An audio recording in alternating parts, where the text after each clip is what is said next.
Assalamualaikum warahmatullahi wabarakatuh. Bismillahirrahmanirrahim. Alhamdulillahi rabbil alamin. Allahumma salli wa sallim wa barik ala nabiyyina Muhammadin wa ala alihi wa sahbihi ajma'in. Amma ba'du. Ashhadu an la ilaha illallah wa ashhadu anna Muhammadar Rasulullah.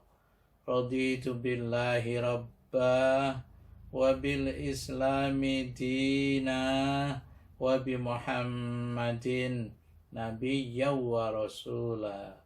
Rabbi zidni ilman nafi'a warzuqni fahma wa hukma wa alhiqni bis salihin. Amin. Alhamdulillah, puji syukur mari kita panjatkan kepada Allah Subhanahu wa ta'ala, karena dengan nikmatnya, dengan anugerahnya, dengan izinnya menjadikan kita pada kesempatan kali ini dapat bertemu kembali untuk membahas nama-namanya yang maha indah dan juga sifat-sifatnya yang maha utama. Untuk kali ini, dalam rangka meneladaninya, kita akan membahas salah satu Asmaul Husna Al-Wahid, yang terjemahannya adalah Yang Maha Esa. Bagaimana ayat-ayat Allah memberikan petunjuk kepada kita tentang Al-Wahid itu, salah satu di antaranya terdapat di dalam surah Yusuf ayat 39 yang bunyinya a'udzubillahi minasyaitonirrajim, bismillahirrahmanirrahim. Ya sahibai sijni a'arbabum mutafarriquna khairun amillahul wahidul qahhar, yang diterjemahkan ke dalam bahasa Indonesia menjadi, wahai kedua penghuni penjara temanku, temannya Nabi Yusuf alaihissalam, manakah yang lebih baik? Tuhan-Tuhan yang bermacam-macam itu, ataukah Allah yang Maha Esa, yang Maha Perkasa? Ini pertanyaan retorik yang jawabnya tentu bagi kita yang beriman ini, ya Allah yang Maha Esa lagi Maha Perkasa itulah yang lebih baik. As-Sa'di menafsirkan soal Al-Wahid itu sebagai berikut. Al-Wahid ay Al-Wahid fi dzatih, yaitu yang Maha Esa dalam zatnya, dalam dirinya, diri Allah Subhanahu wa ta'ala maksudnya, wasifatih, dan juga sifat-sifatnya, wa af'alih, dan perbuatan-perbuatannya. Dari wahidnya itu, dari esanya itu, maka nalar berikutnya akan terarahkan pada fala syarika lahu fi dzalik.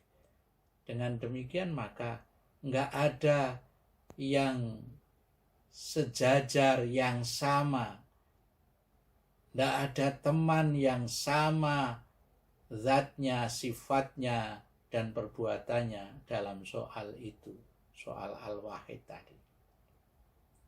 Selanjutnya An-Nabilusi juga merumuskan Al-Wahid huwa subhanahu wa ta'ala al-qa'im fi nafsih.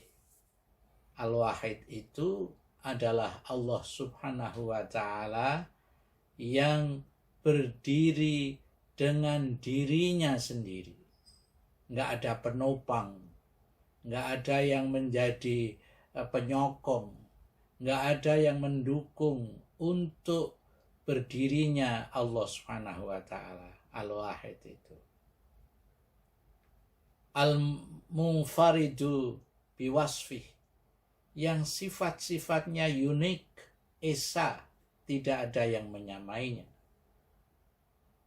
Dan yang lebih penting lagi di sini kaitannya dengan al-qaim binafsih itu adalah alladzi la yaftaqiru ila ghairih.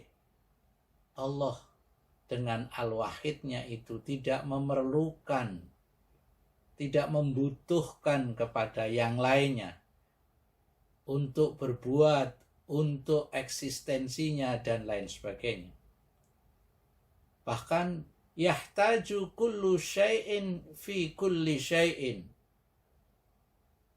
Setiap hal bahkan memerlukan Allah Subhanahu wa Ta'ala dalam segala hal. Setiap hal dalam segala hal, semua memerlukan Allah Subhanahu wa Ta'ala. Wala yahtaju ila syai'in. Allah sebaliknya tidak memerlukan kepada sesuatu yang lain. Alladzi la yaftakiru ila ghairihi azalan wa abadan. Artinya Allah tidak memerlukan pendukung, tidak memerlukan yang lain itu sejak zaman azali dan selamanya. Zaman azali yang tidak bisa kita lukiskan kapan itu terjadi. Intinya penjelasan yang banyak menjelaskan sebelum diciptakannya makhluk. Selanjutnya Al-Ghazali memberikan penjelasan kepada kita nama Allah Al-Wahid terkait dengan Al-Ahad.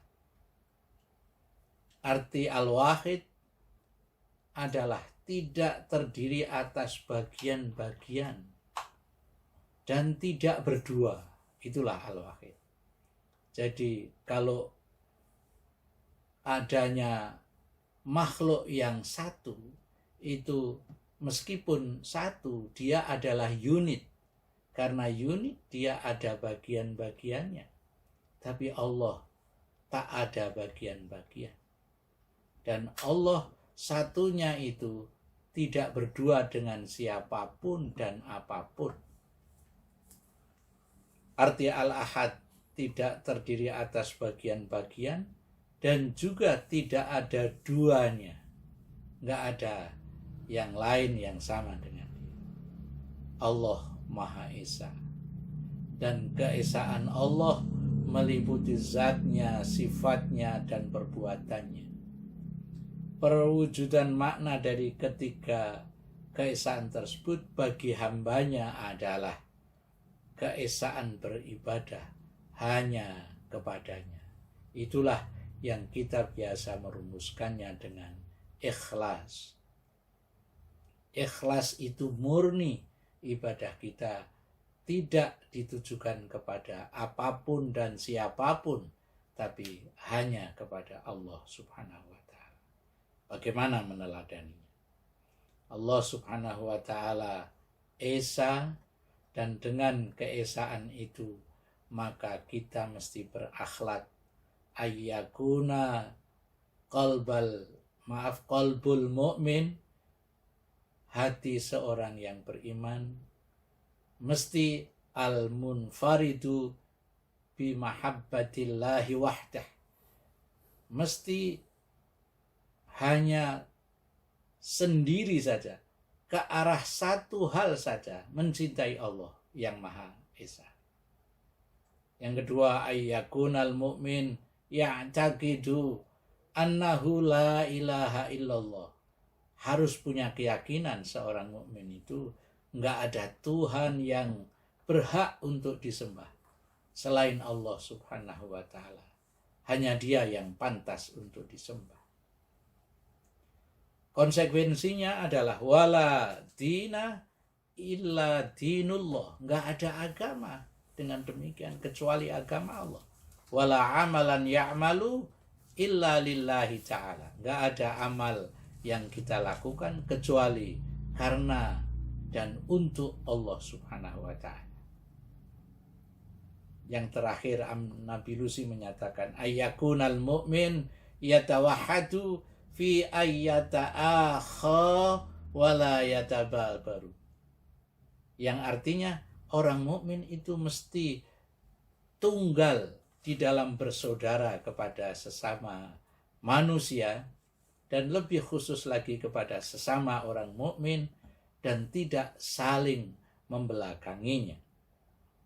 Jadi meneladani al-wahid dalam berakhlak, kata lainnya adalah cukup termasuk meneladani al-wahid bila telah menghayati dan mengamalkan tuntunan serta konsekuensi dari tuntunan itu dari sifat al-wahid.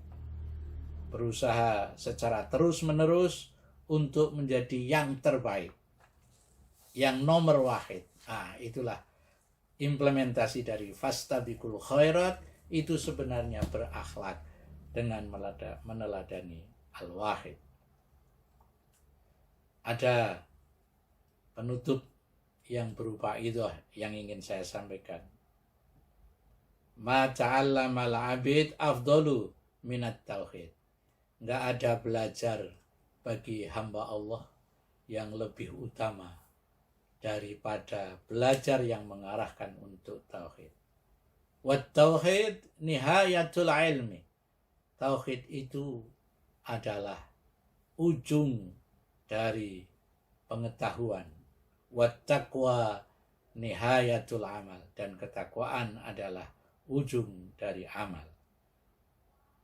Dan selanjutnya ada kata yang sangat baik untuk tidak kita lupakan dari Sayyidina Ali karramahullahu wajhah. Beliau menyatakan, siapa yang menduga dapat melukiskannya, maka sesungguhnya bukan dia yang dilukiskan, bukan Allah yang dilukiskan. Siapa yang menghayalkannya, maka sesungguhnya bukan Allah yang sedang dia hayalkan. Tentu yang lain. Karena Allah tidak bisa dihayalkan dan tidak bisa digambarkan. Demikianlah majelis pemirsa, penonton, rahimakumullah. Mudah-mudahan Allah selalu memberikan hidayah kepada kita sehingga kita dalam kehidupan sehari-hari ini dapat berakhlak sesuai dengan tuntunan Asmaul Husna. Khususnya untuk pagi ini adalah al-wahid. Wallahu a'lam bishawab. Wassalamualaikum warahmatullahi wabarakatuh.